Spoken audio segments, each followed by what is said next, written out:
Hello guys, it's Hannah. So today I'm doing a completely different filming setup. Don't mind this, I just wanted to try it out to see what it would look like, but I might go back to what I usually do. Just testing something out, experimenting a little bit, so let me know if you guys like this. Today I'm going to be doing a video all about how I take and I edit and I post my Instagram pictures. I was originally just going to talk about how I edit, and then I realized this would be like a 30-second video, so just giving you guys a couple of different tips, I guess. I don't even know if you can consider them tips, but just kind of like things that I've learned to keep in mind whenever I'm taking pictures that just kind of help me make them a little more interesting and keep my Instagram a little different. My Instagram handle is Hannah_Herman02. I know it's kind of like weird or like not one of the most straightforward things. I should really change it to something simpler, but I've just had it like this for like 4 years, so I really just don't want to change it.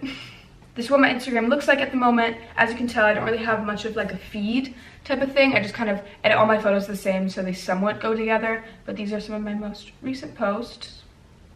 I have a couple of favorites, but either way, that's what my Instagram looks like. So obviously before I go into editing pictures or doing anything with them, I have to take them. One thing that I've realized is the more I go out and do things, the more pictures I end up getting. And the thing is, you can find photo opportunities anywhere. Like, you don't even have to go to a place that's specifically photogenic, go to a cute cafe. Literally just going outside and walking to the grocery store and just being creative with things that you might want to try is going to give you an idea. So if you're one of those people that's trying to be a little more active on Instagram, just try and make more plans, go out, and I promise you, you will find opportunities. This specific picture that I have on my Instagram was taken in the ugliest mall, but me and one of my friends just decided to go out and play with these like random games that we found, and we thought it might make a cute photo opportunity, and we just went for it, took a couple pictures, and some of them actually turned out nice. So as much as you think that wherever you're going would be unphotogenic or whatever it is, I promise you, you'll be able to find something. One thing that I think is really important when you're taking your pictures is to be yourself. This rule basically goes for everything in life, but just don't force yourself to do poses that you don't want to do in your pictures, because Instagram is a place for self-expression. You're supposed to be expressing yourself and having fun with it, and if you're doing what every single other basic girl is doing, you're not going to have fun with it. So just keep your Instagram unique, keep it you, and that's what's going to attract people to follow it. Whenever I'm taking pictures, I also try to keep my pictures dynamic. I'm kind of bad at this, and a lot of my pictures do look very similar, but I do try my best to make them look a little different. The problem really just arises if you go out with one of your friends and you find 3 different colored walls that you want to take pictures by, and at every single wall you take pictures of you from the waist up, maybe you being serious in one of them and smiling in the other, but either way, when you post them next to each other on Instagram, they're going to feel exactly the same except for the fact that the background's different. The more you keep your pictures different, the more exciting it's going to feel to post new pictures, and again, the more creative you can be with it. Here are just some examples of pictures that I took in front of the same wall, but just doing different angles, and you can see the difference that it makes. The next thing is something that you can't always control, but try to pick people that you're comfortable with to take pictures with. Obviously, if you're hanging out with someone for the first time and you just find a cute opportunity on the spot, you can't really control it, but if you are specifically planning on going out to take pictures with someone, going on like a little photo shoot, hangout, whatever it is, do not make plans with somebody that you know you won't be able to pose freely with. I'm telling you, you're just gonna end up with awkward and weird pictures, so just don't do it. And then lastly, be specific about how you want your pictures taken. For me personally, I always think the best choice is to frame my pictures, so I'll get whoever's taking pictures of me to sit or stand exactly where I want to be in the picture myself, take the picture how I want it, show it to them, and then they can recreate it. Doing this step does take a little more effort, but I promise you, you'll get the exact pictures that you know you wanted. I'm loving how you can see my study schedule in the back. Yeah, this is how I've been studying recently because I have an exam today. I take literally every single one of my pictures on my Instagram, on my phone. I just prefer the look of it. I like the consistency of it and having all of the pictures the same quality. And I generally just like the more real feeling of it, I guess. I don't know how to explain it, but either way, I just take all my pictures on my phone. Once I've taken my pictures and I've chosen the ones that I like the most, I get to editing them. I'm gonna move to the side so I can insert the footage and you guys can see how I edit my pictures. I use VSCO for every single one of my pictures. I know it's basic, I know everybody uses it, but it works well, and there's a reason for everyone using it. But sometimes if I want to fix specific details, make small things more saturated, brighter, whatever it is, I will go into Snapseed first. I don't use this app that often, but I thought I'd show it to you guys just because I feel like it is a helpful app. So I'm going to be showing you guys exactly how I edited one of my pictures that I did edit on here.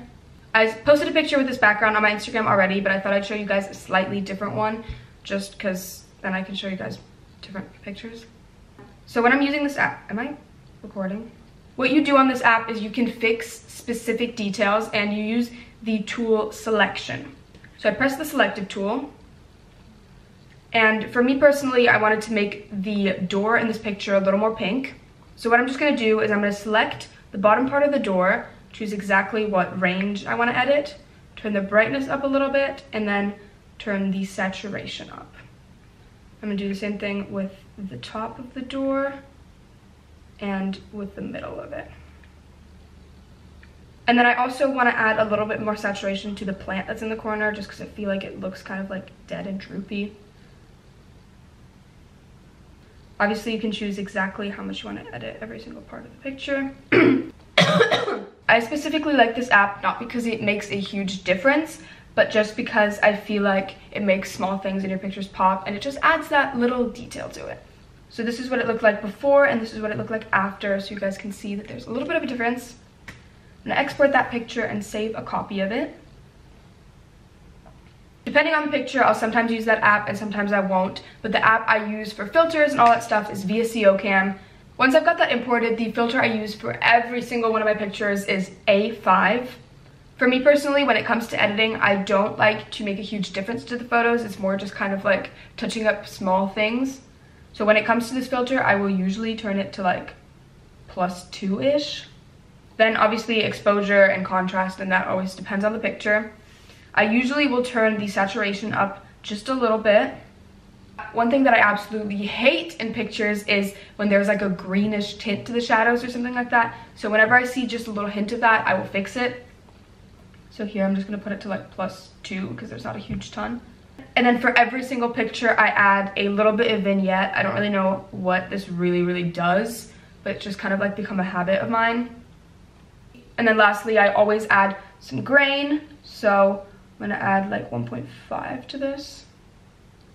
And then that's the picture edited. So this is the picture before and this is the picture after. As you can tell, I really just don't make a huge ton of difference. It's just touching up small things. Like I've said, I don't really care or pay too much attention to my feed, but I do have the app Snug that I will sometimes import my pictures in just to check if they'll fit. I use this app the most when I have like 3 pictures that I'm planning on posting, and I'll just kind of see exactly which one fits better next to which one, because what's the harm in doing that? But right now I just have this one picture imported that I'm thinking about maybe posting. We'll see. Overall, don't take Instagram too seriously. It is a way to express yourself, so just have fun with it and just keep in mind that it's just a social media. And always remember to be supportive and treat other people the way that you want to be treated on Instagram. So comment on other people's pictures when you like them, because you want to make sure that the social media is a positive place to be. Hopefully you guys enjoyed this video and it somewhat helped you. And even if it didn't, hopefully you don't think I wasted like 6 minutes of your life. After this, I'm going to head to school to take an exam, so wish me the best of luck. I'm horrible at chemistry, so like watch me fail. I love you all to the moon and back, and I will see you in my next video. Bye! Adios! I'm running late! Okay, I gotta go. I feel like I've been here before, yeah. Leaving my shoes at the door, my tongue in the night and my soul on the floor, yeah. I forgot what it was like, yeah. To come inside and stay the night, yeah. Deja vu, you was nice, yeah.